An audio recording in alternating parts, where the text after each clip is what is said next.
ನಮಸ್ಕಾರ ವೀಕ್ಷಕರೇ, 30 minutes 30 news ವಿಶೇಷ ಬುಲೆಟಿನ್ಗೆ ಸ್ವಾಗತ. ನಾನು ಸೌಮ್ಯ ಮಳಲಿ. ಇವತ್ತಿನ ಪ್ರಮುಖ ವಿದ್ಯಮಾನಗಳ 30 ಸುದ್ದಿಯನ್ನು ಒಂದೊಂದಾಗಿ ನೋಡ್ತಾ ಹೋಗೋಣ. ಲಂಚ ಪ್ರಕರಣದಲ್ಲಿ A1 ಆರೋಪಿಯಾಗಿರೋ ಚನ್ನಗಿರಿ ಬಿಜೆಪಿ ಶಾಸಕ ಮಾಡಾಳ್ ವಿರೂಪಾಕ್ಷಪ್ಪಗೆ ಹೈಕೋರ್ಟ್ ಮಧ್ಯಂತರ ಜಾಮೀನು ಮಂಜೂರು ಮಾಡಿದೆ.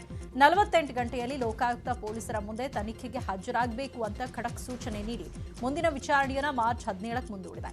5 ಲಕ್ಷ ರೂಪಾಯಿ ಮೌಲ್ಯದ ಬಾಂಡ್, ಇಬ್ಬರು ಶ್ಯೂರಿಟಿ ನೀಡುವಂತೆ ಕೋರ್ಟ್ ಸೂಚನೆ ಕೊಟ್ಟಿದೆ. ಇನ್ನು ಮಾಡಾಳ್ಗೆ ಮಧ್ಯಂತರ ಜಾಮೀನು ಸಿಕ್ತಿದ್ದಂತೆ ದಾವಣಗೆರೆಯ ಚನ್ನಗಿರಿಯಲ್ಲಿ ಮಾಡಾಳ್ ಬೆಂಬಲಿಗರು ಜೈಕಾರ ಕೂಗಿ ಹರ್ಷ ವ್ಯಕ್ತಪಡಿಸಿದರು. ಇನ್ನು ಕಂದಾಯ ಸಚಿವ ಅಶೋಕ್ ಶಾಸಕ ರೇಣುಕಾಚಾರ್ಯ ಮಾತನಾಡಿದ್ದು, ನಾನು ಮಾಡಾಳ್ ಮಾಡಿದ್ದು ಸರಿ ಅಂತ ಹೇಳೋದಿಲ್ಲ, ಕಾನೂನಾತ್ಮಕವಾಗಿ ಅವರಿಗೆ ಜಾಮೀನು ಸಿಕ್ಕಿದೆ, ಮುಂದೆ ಕಾನೂನು ಹೋರಾಟ ಮಾಡ್ತಾರೆ ಅಂತ ಹೇಳಿದ್ರು. ಇದ್ರ ಬಗ್ಗೆ ಹೆಚ್ಚು ಚರ್ಚೆ ಮಾಡಲ್ಲ. ಕಾನೂನಾತ್ಮಕ ಹೋರಾಟ ಮಾಡ್ತಾರೆ, ಕಾನೂನು ಅಡಿಯಲ್ಲಿ ತನಿಖೆ ಆಗುತ್ತೆ. ಇದಕ್ಕಿಂತ ಜಾಸ್ತಿ ಏನು ಹೇಳಕ್ಕೆ ಇಚ್ಛೆ ಪಡಲ್ಲ. ಆದರೆ ಇವತ್ತು ಅವ್ರಿಗೆ ಬೇಲ್ ಸಿಕ್ಕಿದೆ. ನಾನು ನ್ಯಾಯಾಂಗದ ಮೇಲೆ ವಿಶ್ವಾಸ ಇಟ್ಟು ಅವರು ಕಾನೂನು ಸಮರ ಹೋರಾಟ ಮಾಡಿದರೆ ಹಾಗೆ ನಮಗೆ ಎಲ್ಲ ಒಂದು ಕಡೆ ವಿರೂಪಾಕ್ಷಪ್ಪನವ್ರಿಗೆ ಇದರಿಂದ ಇನ್ನೂ ಅವ್ರು ರಾಜಕೀಯ ಕೆಲವು ಆರೋಪ ಪ್ರತಿಯೊಬ್ಬ ಇದ್ದೇ ಇರ್ತಕ್ಕ ಕಾಂಗ್ರೆಸ್ಸು ಹಂಗಂತೇಳಿ ಮಾಡಿದ್ದು ಸರಿ ಅಂತ ನಾನು ಹೇಳಲ್ಲ. ನನಗೆ ಯಾವುದೂ ಮಾಹಿತಿ ಇಲ್ಲ. ಬಿಜೆಪಿ ಶಾಸಕ ಮಾಡಾಳ್ ವಿರೂಪಾಕ್ಷಪ್ಪ ಪುತ್ರ ಪ್ರಶಾಂತ್ ಕಚೇರಿ ಮನೆ ಮೇಲೆ ಲೋಕಾಯುಕ್ತ ದಾಳಿ ಪ್ರಕರಣವನ್ನು ಅಧಿಕಾರಿಗಳು ಮತ್ತಷ್ಟು ಚುರುಕುಗೊಳಿಸಿದ್ದಾರೆ. ಪ್ರಶಾಂತ್ ಮಾಡಾಳ್ರನ್ನ ಕಸ್ಟಡಿಗೆ ಪಡೆದು ಹೆಚ್ಚಿನ ವಿಚಾರಣೆಯನ್ನ ಮಾಡಲು ಲೋಕಾಯುಕ್ತ ಪೊಲೀಸರು ಮುಂದಾಗಿದ್ದಾರೆ. ಪ್ರಶಾಂತ್ ಮಾಡಾಳು, ನಿಕೋಲಸ್, ಗಂಗಾಧರ್, ಸುದೇಶ್ ಸೇರಿ 5 ಕಸ್ಟಡಿಗೆ ಪಡೆಯಲು ಲೋಕಾಯುಕ್ತ ಪೊಲೀಸರು ಇವತ್ತು ಜನಪ್ರತಿನಿಧಿಗಳ ವಿಶೇಷ ಕೋರ್ಟ್ಗೆ ಅರ್ಜಿ ಸಲ್ಲಿಸಿದ್ದಾರೆ. ಆರೋಪಿಗಳನ್ನು 10 ದಿನಗಳ ಕಾಲ ವಶಕ್ಕೆ ಪಡೆಯಲು ತನಿಖಾಧಿಕಾರಿಗಳು ಕೋರ್ಟ್ಗೆ ಮನವಿ ಸಲ್ಲಿಸಿದ್ದಾರೆ. ಕೆಎಸ್ಡಿಎಲ್ ಲಂಚ ಪ್ರಕರಣದಲ್ಲಿ A1 ಆಗಿರೋ ಚನ್ನಗಿರಿ ಶಾಸಕ ಮಾಡಾಳ್ ವಿರೂಪಾಕ್ಷಪ್ಪ ಕಳೆದ 6 ದಿನಗಳಿಂದ ನಾಪತ್ತೆಯಾಗಿದ್ದಾರೆ. ಅವರನ್ನ ಹುಡುಕಿ ಕೊಡಿ ಅನ್ನೋ ಪೋಸ್ಟರ್ಗಳನ್ನು ಬೆಂಗಳೂರು ಮತ್ತು ದಾವಣಗೆರೆಯಲ್ಲಿ ರಸ್ತೆಗಳ ಗೋಡೆಗಳಲ್ಲಿ ಅಂಟಿಸಲಾಗಿದೆ. ದಾವಣಗೆರೆಯಲ್ಲಿ ಯುವ ಕಾಂಗ್ರೆಸ್ ಕಾರ್ಯಕರ್ತರೇ ಶಾಸಕರನ್ನ ಹುಡುಕಿ ಕೊಡಿ ಅನ್ನೋ ಪೋಸ್ಟರ್ ಅಂಟಿಸಿದ್ದಾರೆ. ಇನ್ನು ಈ ಬಾರಿ ಮಾಡಾಳ್ ವಿರೂಪಾಕ್ಷಪ್ಪಗೆ ಚನ್ನಗಿರಿ ಬಿಜೆಪಿ ಟಿಕೆಟ್ ಕೈತಪ್ಪುವ ಸಾಧ್ಯತೆ ಇದೆ. ಈ ಹಿನ್ನೆಲೆಯಲ್ಲಿ ಚನ್ನಗಿರಿಯ ಬಿಜೆಪಿ ಕಚೇರಿಯಲ್ಲಿ ನೆನೆ ಮಾಡಾಳ್ ಬೆಂಬಲಿಗರು ಗುಪ್ತ ಸಭೆ ನಡೆಸಿದ್ರು. ಮಾಡಾಳ್ಗೆ ಟಿಕೆಟ್ ನೀಡದಿದ್ದರೆ ಮಗ ಮಲ್ಲಿಕಾರ್ಜುನ್ಗೆ ಟಿಕೆಟ್ ನೀಡುವಂತೆ ಒತ್ತಾಯಿಸಲು ಸಭೆಯಲ್ಲಿ ತೀರ್ಮಾನಿಸಲಾಗಿದೆ. ಇನ್ನು ಶಾಸಕ ಮಾಡಾಳ್ ಬೆಂಬಲಿಗರು ದಾವಣಗೆರೆಯಲ್ಲಿಂದು BL ಸಂತೋಷ್ ಅವರನ್ನ ಭೇಟಿ ಮಾಡಿ ಮಾಡಾಳ್ ಮಗ ಮಲ್ಲಿಕಾರ್ಜುನ್ ಅವರಿಗೆ ಟಿಕೆಟ್ ಕೊಡಬೇಕು ಅಂತ ಒತ್ತಡ ಹೇರಲಿದ್ದಾರೆ. ಕಲಬುರಗಿ ಹಾಗೂ ಯಾದಗಿರಿ ಜಿಲ್ಲೆಯಲ್ಲಿ ಮಾಜಿ ಸಿಎಂ ಯಡಿಯೂರಪ್ಪ ನೇತೃತ್ವದಲ್ಲಿ ಬಿಜೆಪಿ ವಿಜಯ ಸಂಕಲ್ಪ ಯಾತ್ರೆ ನಡೀತಾ ಇದೆ. ಈ ವೇಳೆ ಮಾತನಾಡಿರೋ BSY ಬಿಜೆಪಿಯ ಹಾಲಿ ಶಾಸಕರಿಗೆ ಶಾಕ್ ಕೊಟ್ಟಿದ್ದಾರೆ.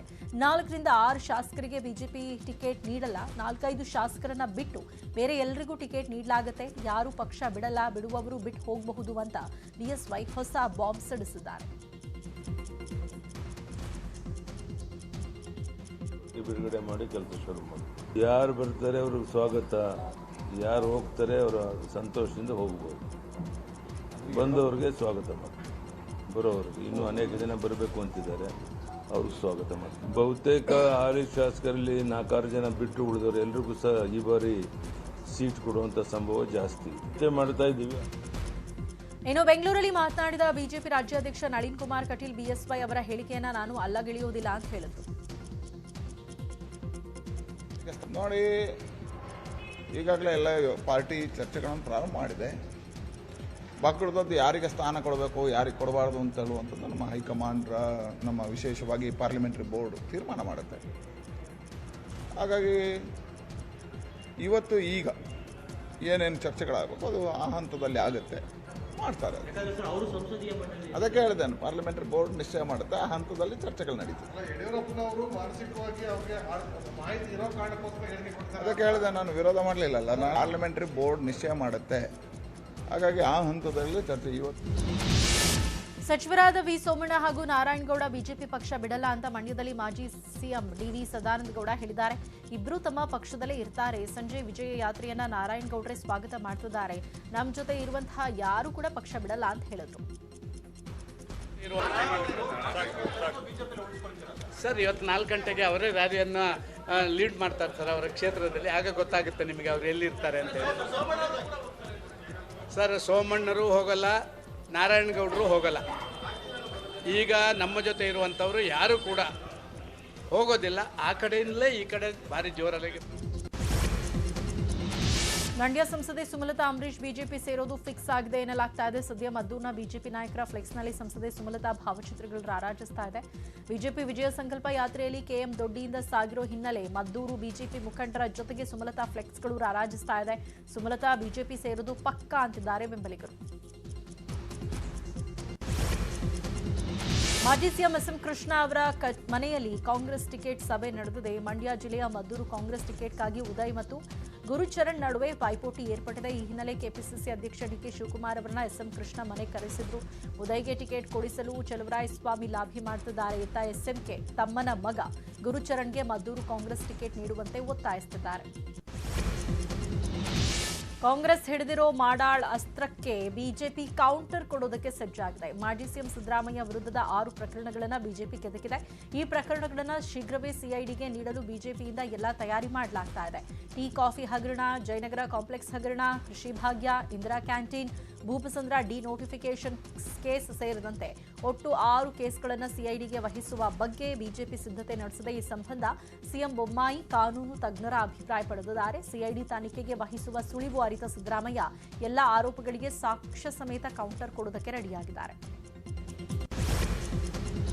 ರಾಜ್ಯದಲ್ಲಿ ಚುನಾವಣೆ ಹೊತ್ತಲ್ಲಿ ಪಕ್ಷಾಂತರ ಪರ್ವ ಶುರುವಾಗಿದೆ. ಬೆಂಗಳೂರಿನ ಕೆಪಿಸಿಸಿ ಕಚೇರಿಯಲ್ಲಿ ಬಿಜೆಪಿಯ 2 ಮಾಜಿ ಶಾಸಕರಾದ ನಂಜುಂಡಸ್ವಾಮಿ, ಮನೋಹರ್ ಐನಾಪುರ ಕಾಂಗ್ರೆಸ್ಗೆ ಸೇರ್ಪಡೆಯಾಗಿದ್ದಾರೆ. ಕೆಪಿಸಿಸಿ ಅಧ್ಯಕ್ಷ ಡಿಕೆ ಶಿವಕುಮಾರ್, ವಿಪಕ್ಷ ನಾಯಕ ಸಿದ್ದರಾಮಯ್ಯ ಇಬ್ಬರನ್ನ ಸ್ವಾಗತ ಮಾಡಿದ್ರು. ಬಳಿಕ ಮಾತನಾಡಿದ ಡಿಕೆಶಿ ಸಿದ್ದರಾಮಯ್ಯ ವಿರುದ್ಧ ಬಿಜೆಪಿ ವಿರುದ್ಧ ವಾಗ್ದಾಳಿಯನ್ನು ನಡೆಸಿದರು.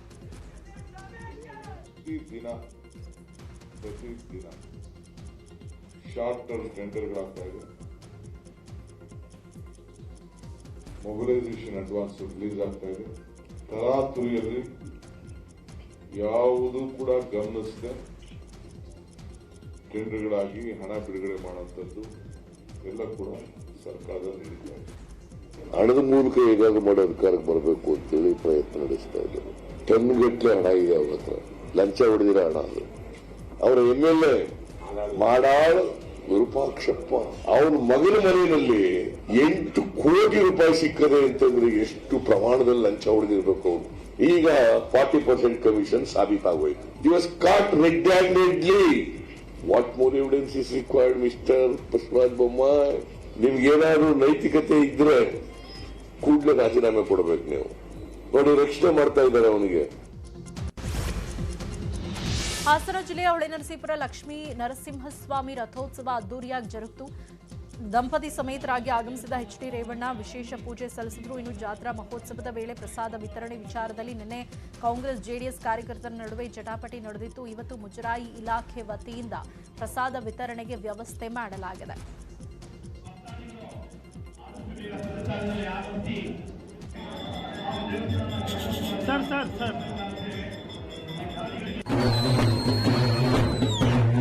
ತುಮಕೂರಿನ ಶಿರಾ ತಾಲೂಕಿನ ಗುಮ್ಮನಹಳ್ಳಿ ಗೊಲ್ಲರಹಟ್ಟಿಯಲ್ಲಿ ದೇವರ ಜಾತ್ರಾ ಮಹೋತ್ಸವ ನಡೆಯಿತು. ಶಿರಾ ಬಿಜೆಪಿ ಶಾಸಕ ಡಾಕ್ಟರ್ ರಾಜೇಶ್ ಗೌಡ್ರು ದೇವರನ್ನ ಹೊತ್ತು ಕುಣಿದು ವಿಶೇಷ ಸೇವೆ ಸಲ್ಲಿಸಿದ್ರು. ಲಕ್ಷ್ಮೀ ನರಸಿಂಹಸ್ವಾಮಿ, ಕರಿಯಮ್ಮದೇವಿ, ಈರಮರಿಯಣ್ಣ ಸ್ವಾಮಿ ದೇವರನ್ನ ಹೊತ್ತು ಶಾಸಕ ರಾಜೇಂದ್ರ ಗೌಡ ಕುಣಿದ್ರು.